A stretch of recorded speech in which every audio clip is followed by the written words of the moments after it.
7. Preparations.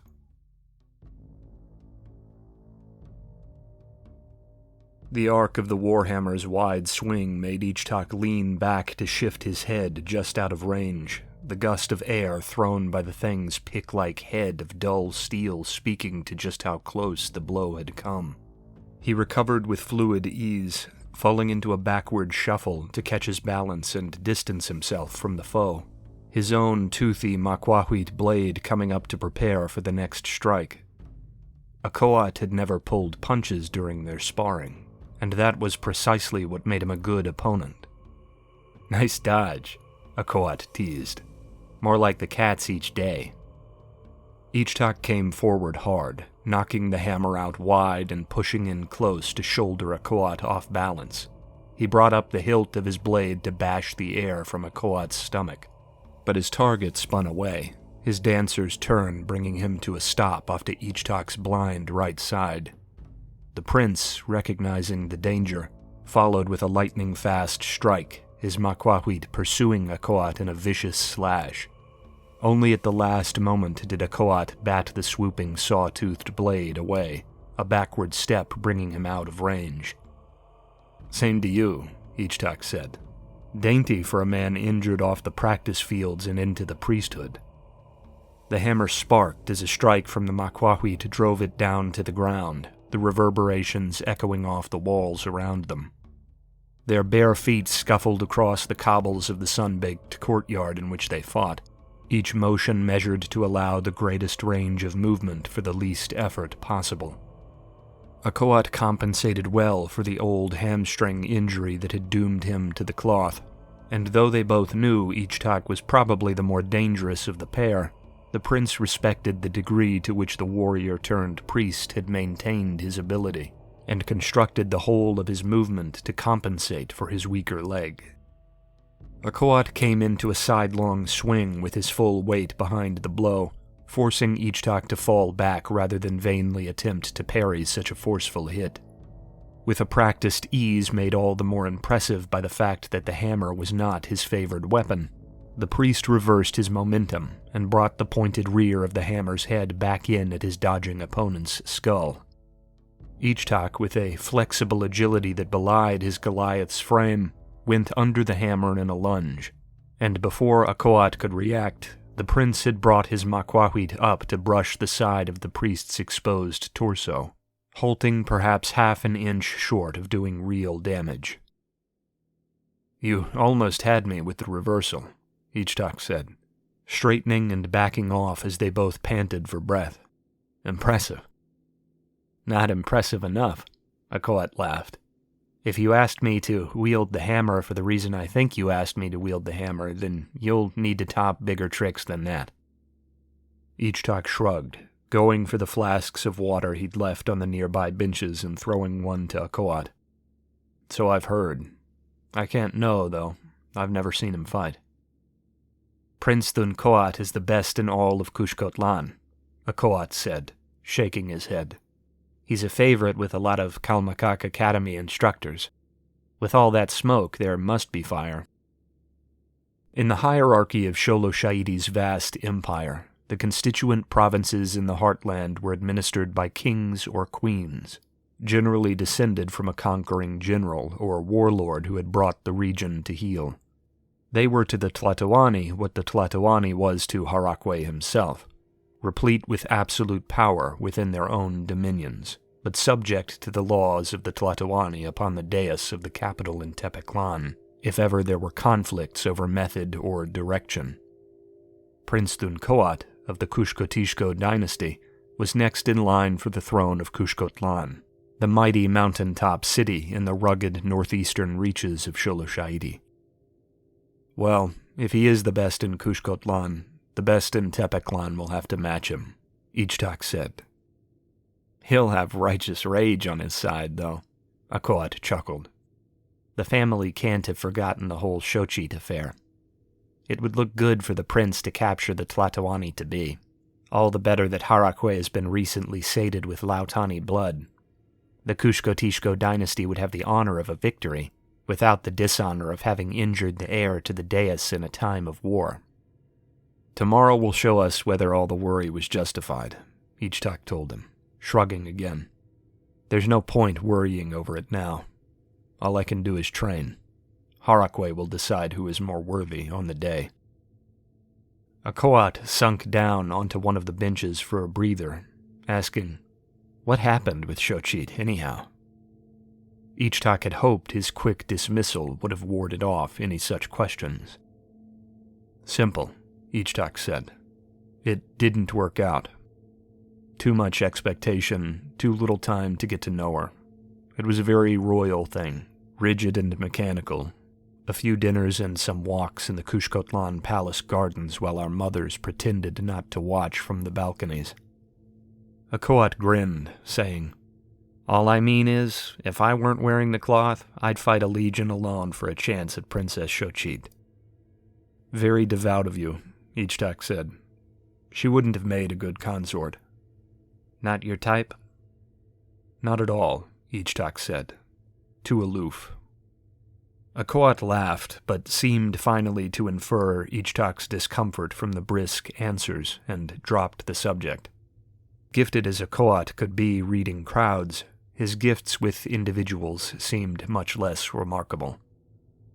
"Have you thought about who will carve your scars tomorrow?" "Not really," Ichtak said. "I had assumed Her Majesty would send the Speaker of the Word down from Shahuitzul to do the job, but I've heard nothing. I was going to ask you." "I'd be honored," Akoat told him.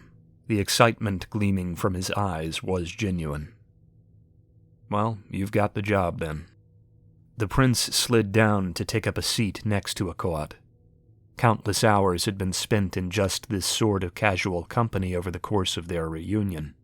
But still, it was rare Ichtak thought of his old friend as a scholar of Harakwe when they were alone. Their talk was too casual, too easy to bring thoughts of existential questions and blood-soaked philosophy to mind. "Do you think the next Flower War will be bloodless?"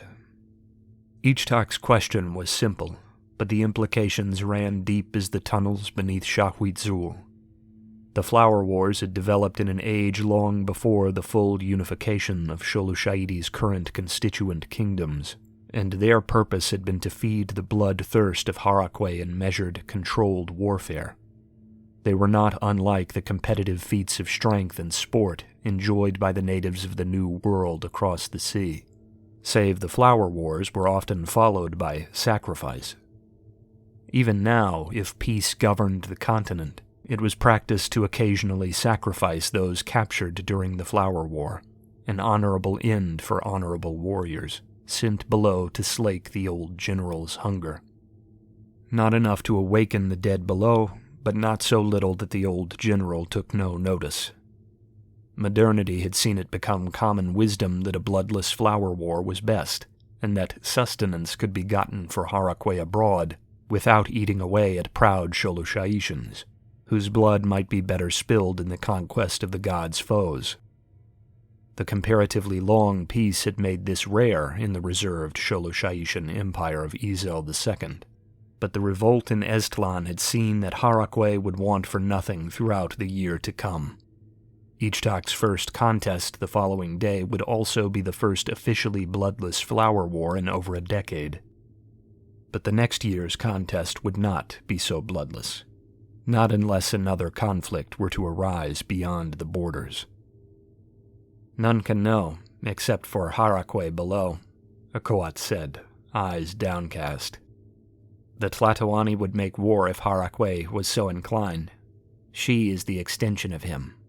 Her thoughts and speech would all be stalked by his wrath if she broke with his bidding, even her dreams." "The noose is closing in on us," Ichtak said. "Every year the number of foes beyond our borders tied together in coalition grows. Ruhualpa speaks of it often. He says what Sholushaiti needs is an offensive defense."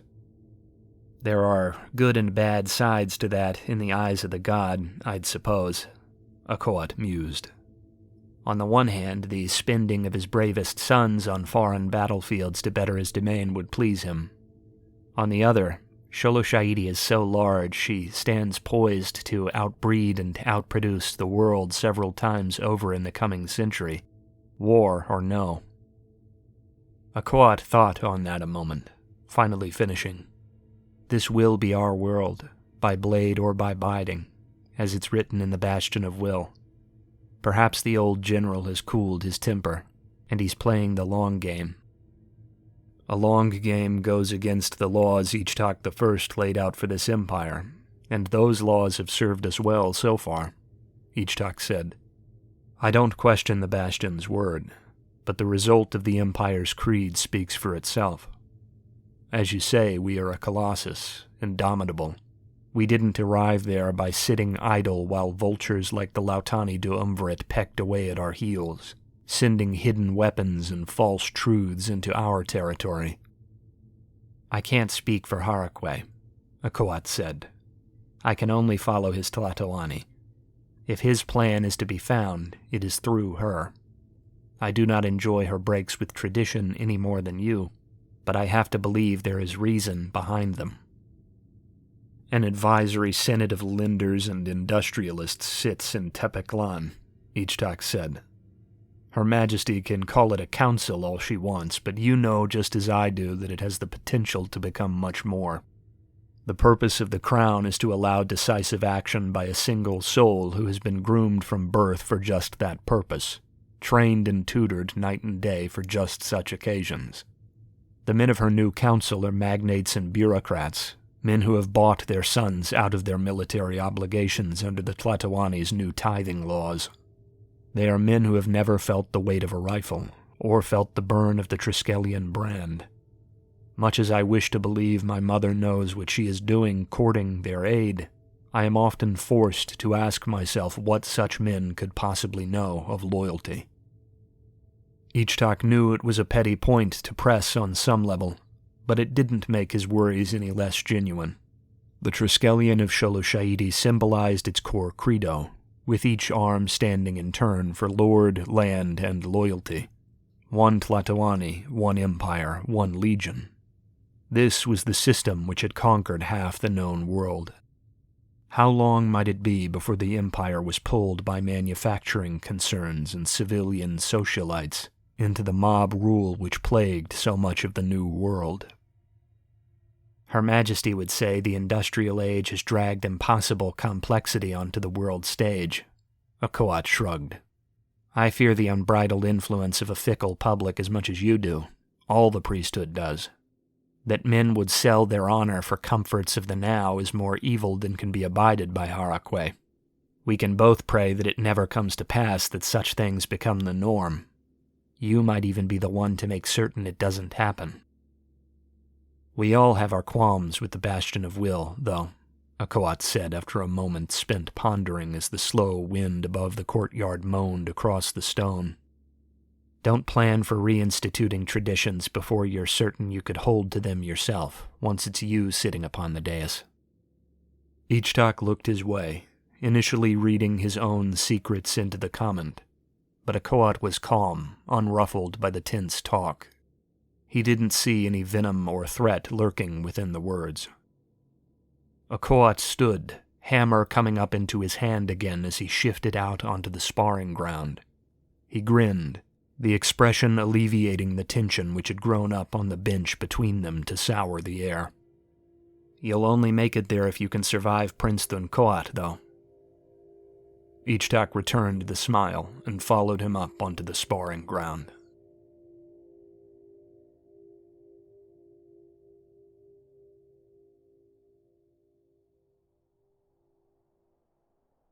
Ichtak, along with many other combatants who were slated to compete in the Flower War, was encamped with his small retinue in a permanent barracks for just that purpose above the Tepeklan crater.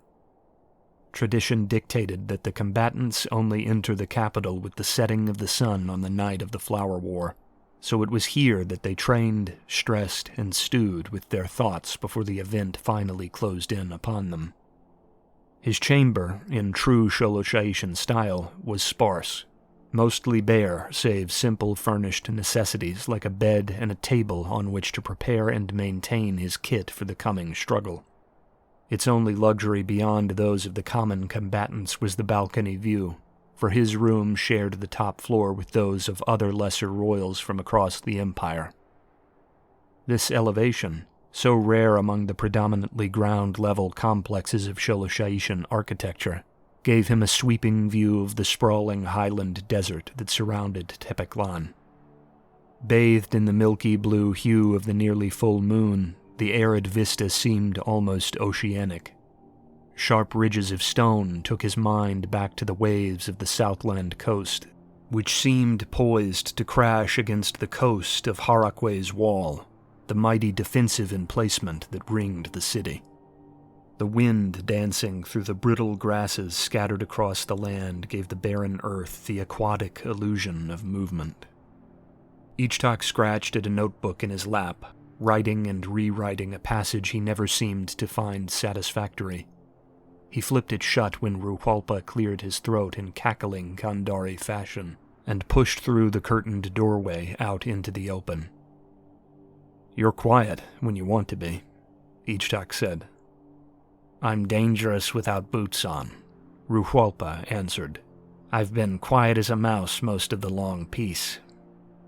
The High Marshal stepped up to the railing and leaned out, joining Ichtak in his scan of the desert distance, picking out the lights of suburbs and tiny towns amongst the hills. "Do you feel ready for tomorrow?"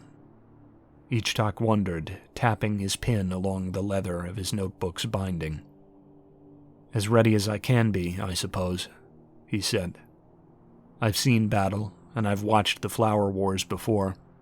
I don't know how much stress the war can hold for me after Estlan." "True enough," Ruhwalpa said. "But stray hits and swings always happen. Even if this is a bloodless flower war, it will still have its fair share of blood." Ichtak nodded, but didn't speak. His eye moved to the peak of Shahuitzul, where the temple rose like some peaking titan out from the city's crater in the distance, its smooth surface reflecting both the pale light of the moon and the warm glow of the city beneath it. He watched the eternal flame flicker at the summit. "I have faith you'll do well, of course," Ruhwalpa said. "I just worry. I'm always worrying." "That makes two of us," Ichtak said. "I worry more about the future than tomorrow, though. I'm strangely calm about tomorrow." "Take things one day at a time. You can plan the battles to come after this one is over and done with. Her Highness, and all the things that worry you about Sholoshaidi, will still be there to fret about when tomorrow has come and gone." There was no accusation or scolding in the Kandari's words, just assurance. Ichtak found his battered hyena-like snout broken by a grin. "Studying for tomorrow?" "Yes, actually," Ichtak said, flipping to a diagram he'd drawn out over a year ago under Ruhwalpa's own instruction. "I want to be familiar with the way Kushkotlan moves in battle." "Know your foe, and you're sure to crush them," Ruhwalpa said with a proud nod. "Just as long as they don't already know you better." The High Marshal turned to fully face the prince, leaning back on the rail, asking, "Do you remember our last trip into Kushkotlan territory?" "The hunt must have been 3 springs ago now," Ichtak said. "Too long." "Yes, time is escaping us both," Ruhwalpa agreed. "You downed that prize spider in the valley after days of observation from the hills." Ichtak remained silent once more, letting his imagination drag him back across years to the Kushkot Mountains again. Those were nostalgic memories in a way few others could be. Alone with Ruhwalpa, nothing save the moon and the wind to haunt their company. "It took patience, you know," Ruhwalpa said. "I never know if a teenager has it in him to remain so still and quiet, waiting for the things to convince themselves they are safe. But you did. Not one twitch until the time was right. Tomorrow, I want you to be just as patient," Ruhwalpa told him, eyes holding him firm in the dark. "Don't make any investment until you know where Prince Thuncoat is headed. Then isolate him and crush him. There will be others after you, of course. You're too big a trophy to ignore." Ruhualpa stepped forward, tapping his bald fist on the prince's shoulder, grinning as he said, "He is the spider. Handle him like you handled the first." "Yes, sir," Ichtak said, throwing up a seated mock salute to the officer. There was no mockery in his smile, though. Ruhualpa nodded and then dismissed himself, leaving the chamber as silently as he had entered. Ichtak was glad to have had the small interruption, a welcome relief after a long night spent juggling stressors in his mind.